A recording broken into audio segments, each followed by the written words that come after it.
rated business. Access One is your one vendor for everything tech. Let's talk. Call 800-654-1555 or visit accessoneInc.com. That's accessoneInc.com. Tech made personal, locally. Now, from the Signature Bank Studios, this hour of the Shaun Thompson Show is sponsored exclusively by DonleyAuctions.com. They need your guns. Sell for top dollar. DonleyAuctions.com. From the streets of Melrose Park to the trading floor of the Merc, he's fought for every dollar he's ever earned. And now, with personal liberty and our system of capitalism under assault in America, he's here to seize back our rights from the government. With a cigar in one hand and a copy of the Declaration of Independence in the other, he's Shaun Thompson. And this is the Shaun Thompson Show. Some folks are born made to wave the flag. Ooh, they're red, white, and blue. Your standards can adapt to mayhem, low standard of living, political corruption, and maybe even the normalization of assassination attempts. My next guest, for 15 years, has experience as an investigative reporter. His areas of coverage include crime, politics, and finance, which means they intersect whenever we talk about American politics.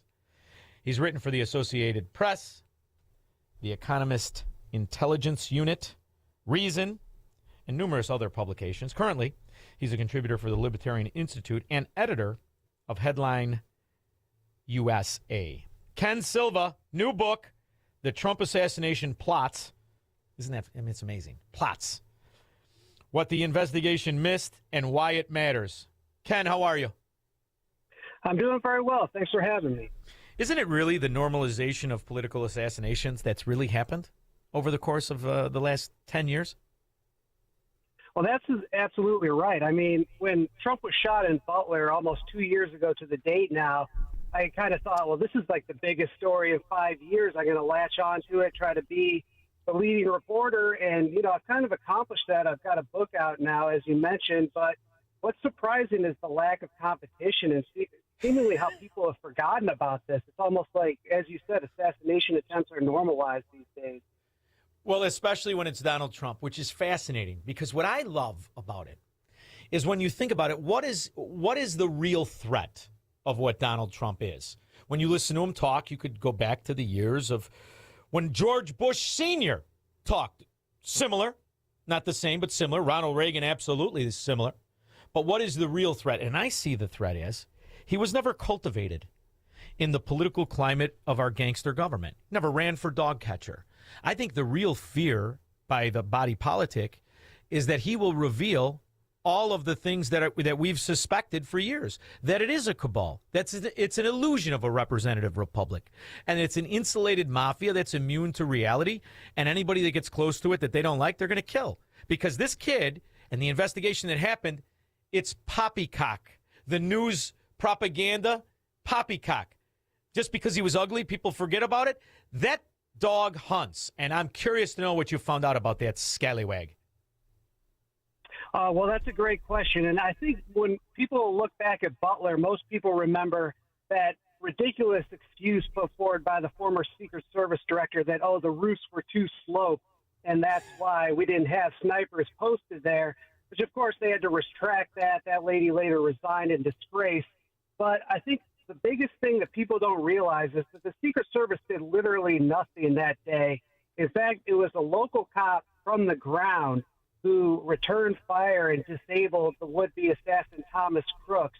And then the Secret Service sniper, 10 whole seconds later, which is a really long time, put the final bullet through the would-be assassin. But it's the local cop was the hero of the day, and the Secret Service still won't really admit that. Most fights last 6 seconds. Did you know that? So 10 seconds is an eternity when adrenaline is pumping and there's gunfire happening. And how many people did not know that information? Because, quite frankly, I don't remember that information. What you just revealed is something that hadn't been readily available to people who even focus on news, let alone people who don't.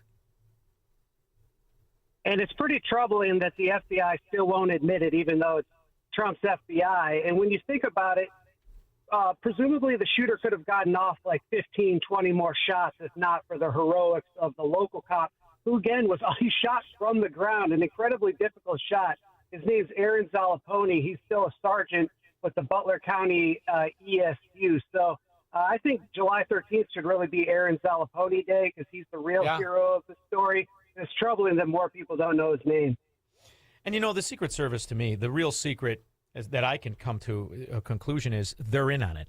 When you think about the Secret Service, they were the ones that were on the plane with Epstein and Bill Clinton. They're the ones who allowed Epstein to come in. I'm just saying Epstein because the left, that's a trigger word. Epstein to come to the White House 17 different times. They're the ones who understood exactly what Bill Clinton was doing with not just Monica Lewinsky, but God knows how many other broads. So the Secret Service has been in on scandals since LBJ pretended to be a decent, upstanding citizen, let alone the links to Kennedy and the assassination there, and what Trump reveals when he releases all the Kennedy tapes. And now you got a question of the Secret Service driver of the limousine when you watch to the end of the Sabruta film. So the Secret Service may be the exact wrong entity to ever be around a president, because after all, they live with them. They're friends with them. They knew about Joe Biden. They knew about his scandalous. They knew about the son and the crack and the whores.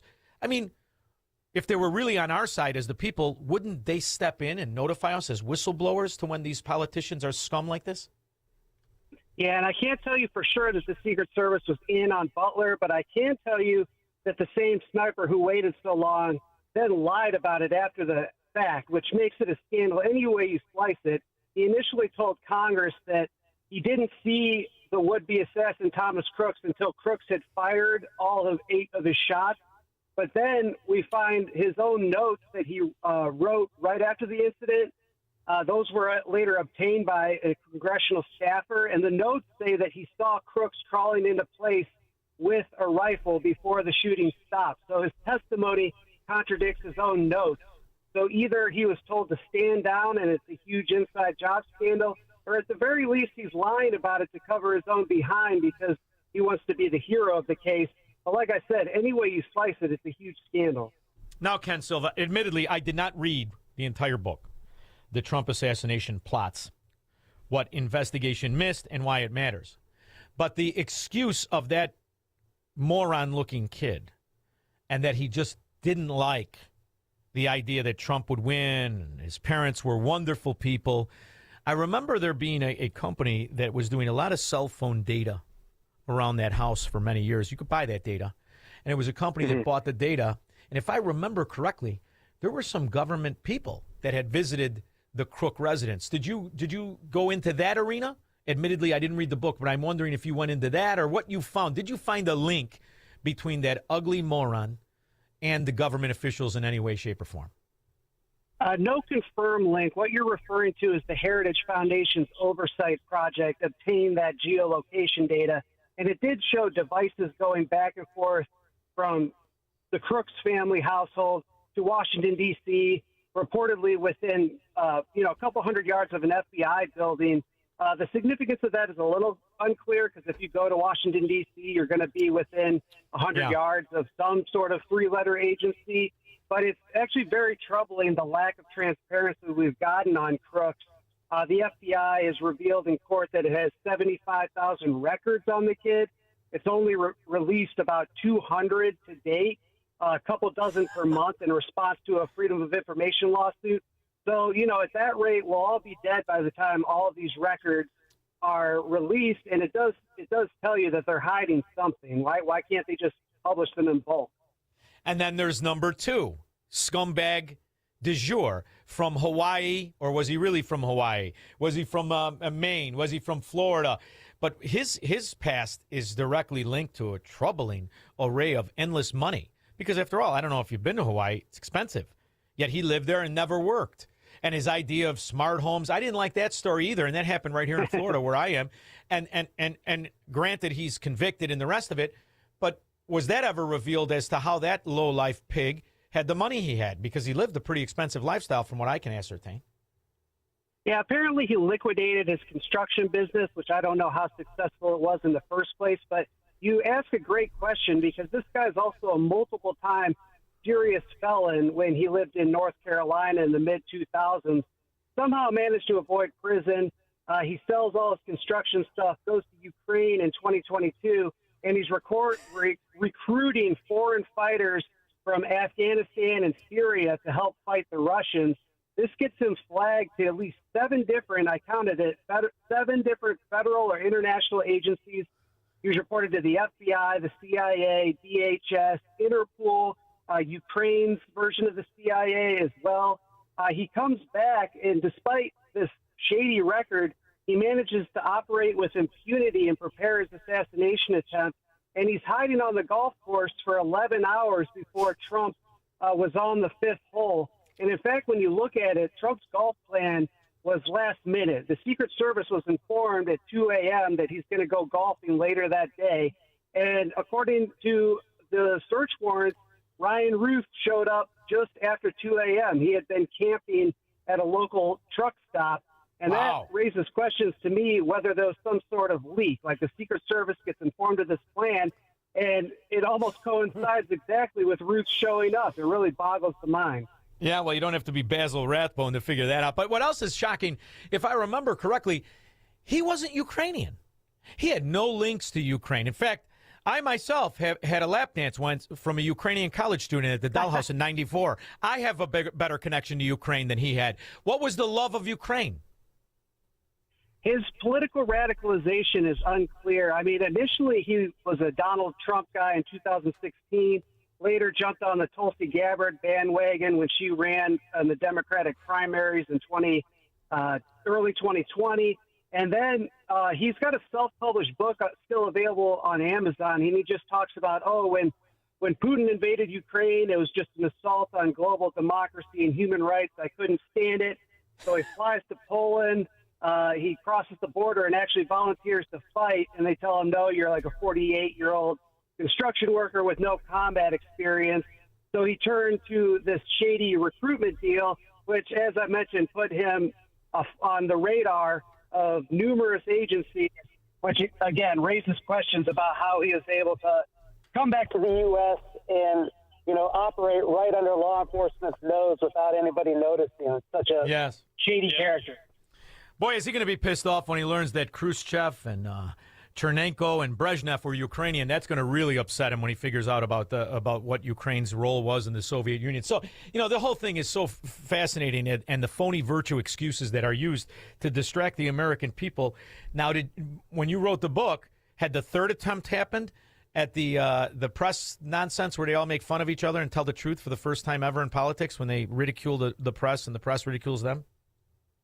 That's the one attempt that didn't make the book. It was already heading to the presses at the time. So, no, we didn't cover that one.